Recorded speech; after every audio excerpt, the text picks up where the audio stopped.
నీ బాహుబలమును గురించి పుట్టబోయే వారికి నీ శౌర్యమును గురించి నేను తెలియజేయడానికి, నీ బాహుబలం గురించి, నీ శౌర్యం గురించి, పుట్టబోయే తరాలకు నీ గురించి తెలియజేయడానికి నేను తల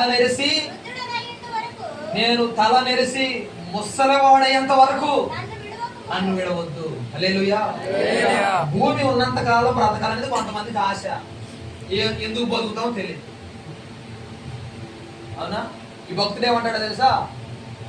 నా తల నెరిసేదాకా నన్ను ఈ భూమి మీద పెట్టు. నా తలలో ఎండ్రుకులన్నీ చల్లబడిపోవాలి. నాకు పండు వృద్ధాప్య ముసలితనం రావాలి. అప్పుడు దాకా నన్ను బ్రతికించు. మధ్యలో ఏ యాక్సిడెంట్ల వల్ల కానీ, మధ్యలో ఏ సాతానుల వల్ల కానీ, మధ్యలో ఏ శరీర రోగాల వల్ల కానీ నన్ను చనిపోనివద్దు.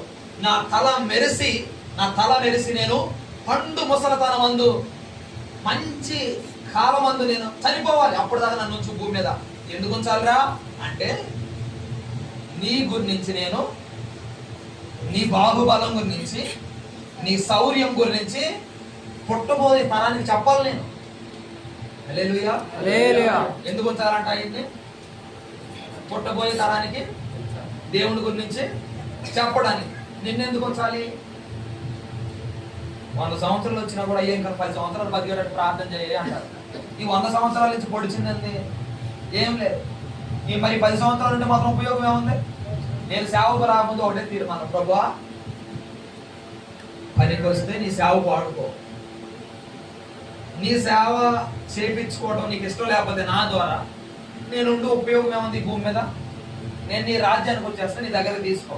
నాకేదో 100 సంవత్సరాలు బతకాలని ఆశయం లేదు.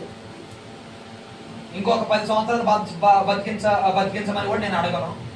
నేను ఉంటే నీ సేవ చేయాలి, ఉంటే నీ పని చేయాలి, యథార్థంగా నిస్వార్థంగా చేయాలి, ఎవరికి దేనికి ఆశించి కూడా చేయాలి. నేను ఉంటే నీ సేవకు నేను పనికిరానా? ఉండి నేనేం చేస్తాను? ఇక్కడ నీ రాజ్యానికి వస్తే అక్కడ నేను నిన్ను స్తుతిస్తాను. రెండే దారులు పెట్టి నీ సేవకు వచ్చేటువంటి కొత్తలో అది 2017, 16 ఆ టైంలో నేను తీర్మానం చేసేది దేవుడు. ఇప్పటికే కనీసం 10 సంవత్సరాలు ఇంచుగా. అప్పుడు ఆ తీర్మానం చేసుకున్న బ్రతికిస్తేనేమో నీ సేవ చెప్పి, నీ సేవకు పనికి రావాలని నువ్వు సేవ చేస్తే నీ కుదరదన్నావు అనుకో, నేను ఈ భూమి మీద ఉంటాను.